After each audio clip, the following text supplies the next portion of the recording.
Assalamualaikum warahmatullahi wabarakatuh. Bismillahirrahmanirrahim. Alhamdulillahirabbil alamin. Wa bihi nasta'inu ala umuri dunya waddin. Assalatu wassalamu ala asyrafil anbiya'i wal mursalin. Sayyidina wa maulana wa habibina wa syafi'ina Muhammadin wa ala alihi wa sahbihi ajma'in. La hawla wa la quwwata illa billahil aliyyil azim. Amma ba'du. Hadratal mukarramin dumateng para alim, para ulama, sesepuh kina sepuh, wabil khusus dumateng panjenenganipun Rama Kyai Haji Jasmani, panjenenganipun Rama Kyai Ahmad Razikan, panjenenganipun Bapak Kyai Muhammad Nur Ali, ugi sedaya para kyai ingkang sami rawuh wonten punika. Majelis ingkang tansah kawula dherekaken punapa ingkang dados sadar pangandikanipun sedaya jajaran kepengurusan, baik dari mulai Dewan Syuro, Dewan Tanfidz, dari DPAC PKB Kecamatan Karangtengah yang kami banggakan, tidak ketinggalan pula dan wabil khusus semua jajaran kepengurusan Dewan Perwakilan Dewan Pengurus Ranting Partai Kebangkitan Bangsa atau PKB se-Kecamatan Karangtengah, baik yang sudah hadir maupun yang belum hadir, yang kami muliakan. Pertama, mari kita bersyukur kepada Allah Subhanahu wa Ta'ala, yang mana pada kesempatan siang hari ini kita semua masih mendapatkan limpah nikmat, rahmat, taufik dan hidayahnya, sehingga kita bisa bermuajahah, bersilaturahim dengan kondisi ingkang sehat walafiat, sehat jasmani rohani. Oleh karena itu, nikmat yang sangat istimewa ini kita syukuri bersama kanthi maqalat tahmid. Alhamdulillahirabbil alamin.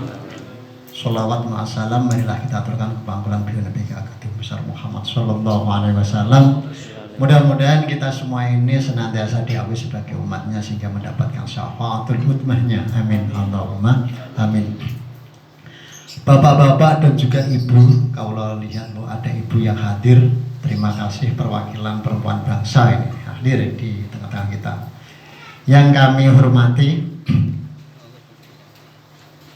pada kesempatan siang hari ini saya mohon maaf yang sebesar-besarnya kepada panjenengan semua, karena undangan baru kemarin siang kami layangkan lewat WA, yaitu adalah undangan yang sangat mendadak.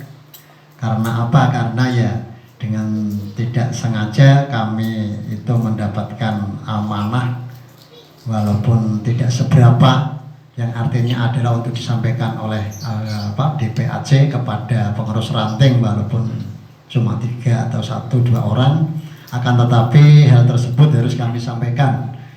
Hal ini untuk menjadi ajang silaturahim kita bersama, maka kami mengundang panjenengan semua untuk berhadir atau untuk hadir di tempat kami dengan kondisi seperti ini, dan kami sebagai tuan rumah mohon maaf yang sebesar-besarnya atas apa yang sudah kami sediakan, kami sampaikan, sehingga kami seadanya lah untuk menyiapkan hal ini.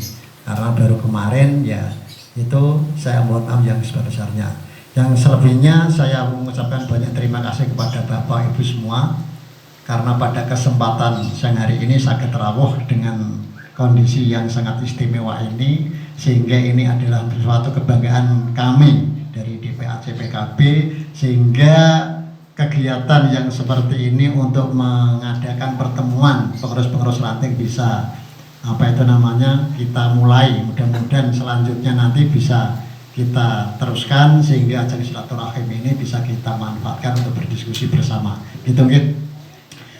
Bapak-bapak dan ibu semua yang kami muliakan, ini waktu mungkin tidak akan kami lama-lama, paling nanti jam 3 itu sudah selesai, sehingga nanti kita ya ada aktivitas lain-lain juga, mungkin ada yang undangan dan sebagainya.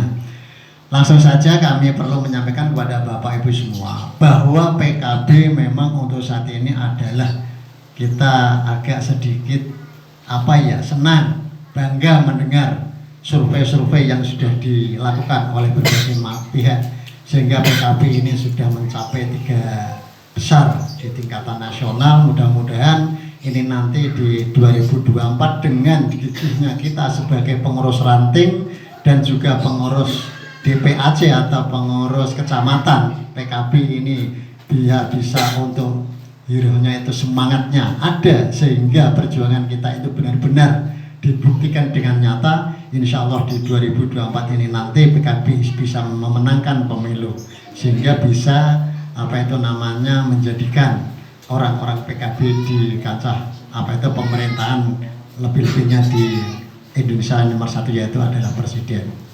Ini harapan kita semua. Karena apa? Dari dulu PKB dilahirkan ini adalah tujuannya hanya untuk menguatkan NU, untuk ajang daripada perjuangan NU itu di Indonesia biar semakin kokoh dan semakin dipercaya oleh masyarakat. Karena dari Orde Lama, Orde Baru sampai Orde Reformasi dan milenial ini, kalau kita di Indonesia ini benar-benar gitu kok tidak melalui politik, karena Indonesia itu adalah Indonesia pemerintahnya demokrasi tidak kerajaan, walaupun bagaimana untuk mengadakan sesuatu kegiatan apapun dan undang-undang dan lain sebagainya itu adalah melalui politik. Oleh karena itu tidak ada salahnya bila mana NU dari dulu yang namanya itu sudah pernah menjadi politis sehingga hitoh-hitoh di kembali kepada organisasi dengan adanya gelombang waktu dan dengan orde-orde yang semakin maju ini, sehingga kita harus perlu mengikuti zaman yang sudah semakin maju ini. Kalau kita sebagai warga Nahdliyin itu hanya mengandalkan organisasi kita hidup di negara Indonesia tanpa duduk dengan partai politik, ini nanti pasti akan ketinggalan. Nah, di politik ini nanti kalau tidak kita tempati orang-orang NU, otomatis ya NU nanti akan ketinggalan terus. Kapan NU untuk memberikan itu? Walaupun kita percaya bahwa tokoh-tokoh Nahdlatul Ulama, sesepuh-sesepuh Nahdlatul Ulama itu adalah termasuk para habaib dan juga kekasih-kekasihnya Allah ini berjuang lewat doa, lewat ikhtiar, istighfar dan lain sebagainya. Tapi kalau di kancah pemerintahan kita juga tidak mengimbanginya, otomatis kita akan kesulitan untuk mengembangkan dan juga untuk mempertahankan generasi-generasi NU untuk berdiri di negara Indonesia ini. Oleh karena itu, dari pemikiran Gus Dur, panjenenganipun Romo Kiai Haji Abdurrahman Wahid yang juga pernah menjadi presiden kita, Presiden Republik Indonesia, beliau sudah berpikir jauh. Kalau NU ini dibiarkan tidak mendirikan suatu partai, yang mana partai ini adalah partai PKB. Tujuannya partai PKB ini adalah partai yang untuk memperjuangkan dan juga menguatkan Nahdlatul Ulama.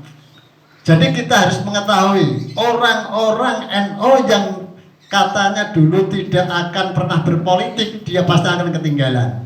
Dan kita juga harus mengetahui orang-orang PKB pun kalau dia itu berjuang melalui PKB tapi tanpa ada inisiatif dan juga tidak ada hati nuraninya untuk berkorban untuk perjuangan NU, otomatis dia tidak akan lama di PKB.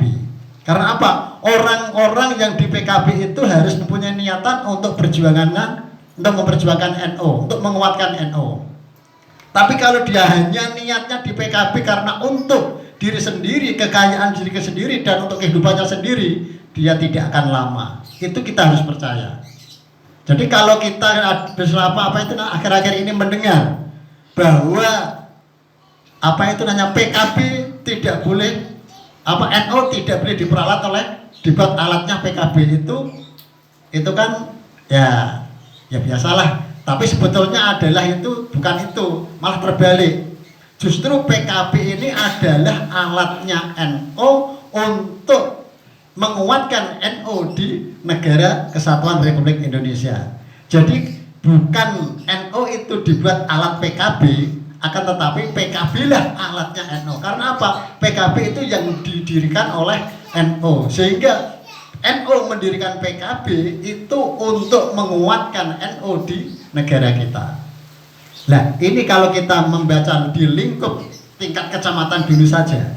Kecamatan Karangtengah, kita memang belum pernah mempunyai dewan atau DPR perwakilan yang dari PKB. Ya beginilah NU di Kecamatan Karangtengah. Pengadaan tanah pun sudah bertahun-tahun, mungkin sampai 10 tahun lebih itu baru selesai. Gedung pun belum sempat kita mulai. Nah ini adalah tugas-tugas kita sebagai orang-orang NU khususnya yang berada di PKB. Nah, saya sebagai DPAC PKB Kecamatan Karangtengah mengajak panjenengan semua bagaimana di 2024 ini kita benar-benar ingin mempunyai wakil di PKB untuk khusus Kecamatan Karangtengah.